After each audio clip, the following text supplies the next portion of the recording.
Okay, so I'm going to throw off the hump here.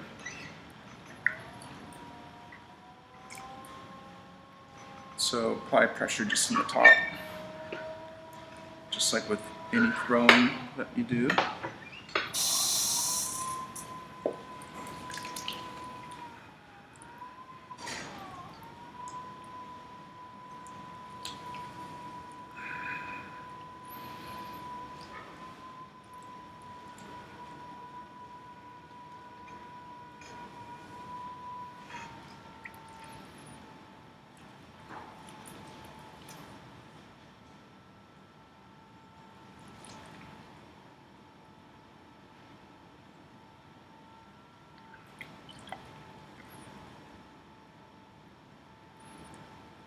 Creating a mound.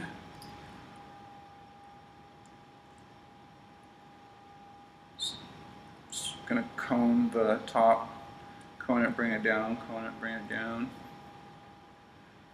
Okay. Throwing some small bowls.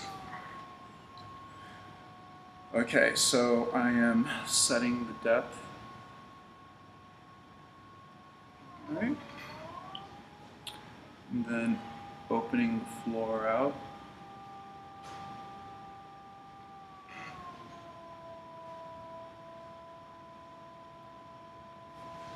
And compressing. When you compress the floor of a pot that's being thrown off the hump, you need to spend more time than you normally would. Say if you're just throwing a bowl, just one bowl directly on the bat, you want to spend about maybe twice the amount of time compressing the floor when you're working off of the hump or the mound.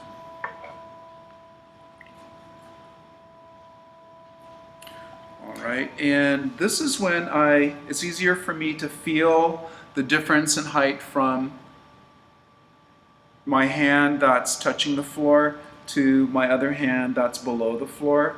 I'm trying to make sure that I make a notch that's low enough that there'll be plenty of thickness for the floor so I can trim later.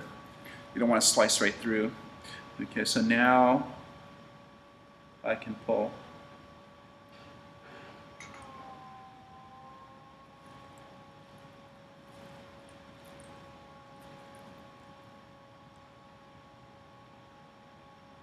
So throwing off the hump is really great if you're making a bunch of small pots, like little bowls or cups,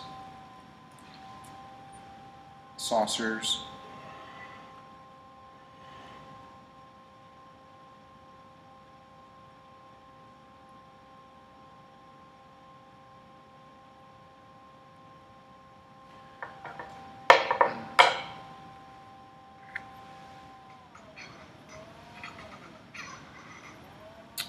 This rib is rather stiff.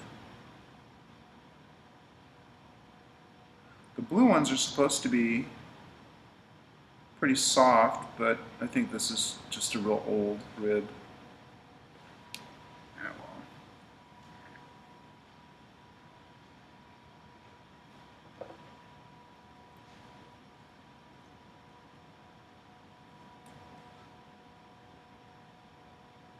Throwing off the hump, I like to leave this area especially thick because I'm going to be handling it right away.